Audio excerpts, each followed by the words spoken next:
back his whirlwind apology tour more than 3 years on this program that we have talked about. It appears, well, we aren't the only ones fed up with the president's behavior. Yesterday, Republican Congressman Louie Gohmert unveiled a checklist on the House floor of the anointed one and how he has apologized and who to. And he's also decided to skip over, well, during his tenure. Look at this. The CIA enhanced interrogation that saved lives and led to finding Osama bin Laden, we do have time to apologize for that. The accidental 2012 burning of these Qurans that were desecrated by the writing of detainees, yes, they got an apology. The families of the American soldiers who were killed after President Obama said he, quote, calmed things down by apologizing to Afghanistan. Nope, didn't get an apology. Comments in 2011 that Israel should return to its 1967 borders that would have subjected it to relentless attacks and vulnerability. As Prime Minister Netanyahu explained, no, Israel doesn't get one. Joining me now to discuss the administration's shocking apology choices and to give us the latest from the campaign trail, former Speaker of the House, presidential candidate Newt Gingrich. Your reaction to that and Leon Panetta's comments about, well, we need UN approval. We need world approval for military action. I guess he didn't read the Constitution. Well, let me say that they're sort of parallel. I think Louie Gohmert's onto something. I think that's a powerful indictment of the president's apologies. Secretary Panetta, I think, has made a very serious, if he believes what he is quoted as saying, that international organizations supersede the Congress, and you can be authorized internationally without congressional approval, he ought to resign. He's not the Secretary of Defense for the United Nations. He's the Secretary of Defense for the United States. He is bound by the United States Constitution. And all of this left-wing effort to get us subordinated to international organizations are efforts to undermine our sovereignty, to undermine our constitutional rights, and to take away from us our creator-endowed rights that are unalienable. And I think I was very surprised. I've known Leon a long time.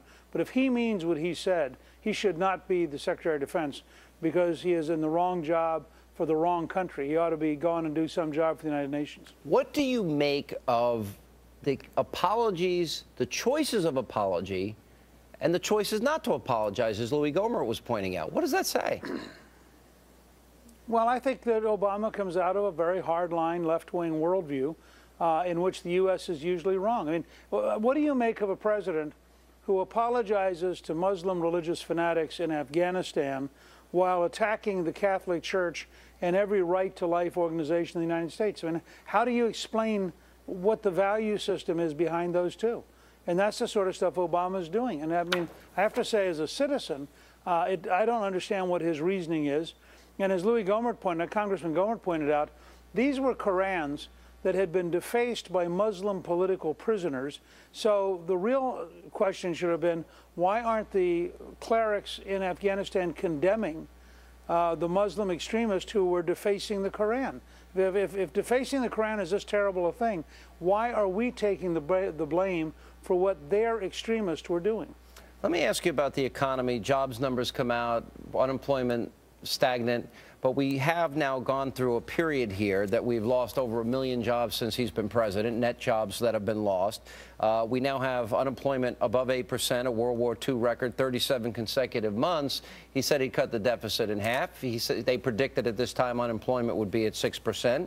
And then when you look at real unemployment, according to Gallup, unemployed, underemployed, we're at 19%. The president says things are getting better. Well, I think the president is in a very, very bad position. Somebody calculated that if the workforce were the same size today that it was the morning that Barack Obama was sworn in, we'd be at 10.8% real unemployment. When you count in underemployment and dropped out, it gets up to almost out of 1 out of 5. People don't realize how fragile the world economy is. Spain is at 23% unemployment. The Japanese are decaying. The Greeks are decaying. There are a lot of different challenges, and the Obama policies are almost exactly wrong. Remember, he was at $1.89 a gallon for gasoline the day he came into office. We've now had the most expensive year for gasoline in American history was 2011. So if gasoline keeps going up this summer, this economy will crater again because people are going to have to spend all their disposable income just buying gasoline. So he's in a really difficult situation on the economy. All right, Tuesday you got Alabama, Mississippi coming up. You won the big prize on Super Tuesday, which was your home state of Georgia, which you said was pivotal for you. What do you see happening and unfolding now, mathematically, as you look at the delegates, with Governor Romney now having about a third of those necessary to win the nomination? What do you see going on here, and what will you need to do to take the nomination away from him, which is what you're out on the campaign trail trying to do? Well, let me say, first of all, that I'm very grateful to Georgians. I carried 156 out of 159 counties. We only lost 3 counties, and it was very, very gratifying to go home and realize that all of the money Romney spent on negative ads, people back home knew me too well, they just shrugged them off. We're having a great time in Alabama and Mississippi. I think we're going to do very well here. But people shouldn't take these delegate counts too seriously. Governor Romney has a very limited number of delegates who are legally bound to him. I think there will be fights over both Arizona and Florida, both of which should be proportional. That will reduce his total number of delegates even more. And I think you're going to see this, this is probably going to go on at least into June and July and could go all the way to the convention. My goal is to do those as well as we can here, and the last 2 polls have shown me ahead in both Alabama and Mississippi. We're very encouraged. I think people are responding to $2.50 a gallon gasoline and the idea of an American energy plan. Then we'll go on from here to other key states, Louisiana, Arkansas, Wisconsin, Delaware, Maryland, and I think we'll continue to pick up delegates. The last 2 really big states, Texas and California, Governor Perry, who's supporting me, believes we can carry Texas by a pretty big margin. And California is going to be a very wild card state because they're going to elect this year for the first time ever by congressional district, not statewide. And I think we'll carry a lot of districts.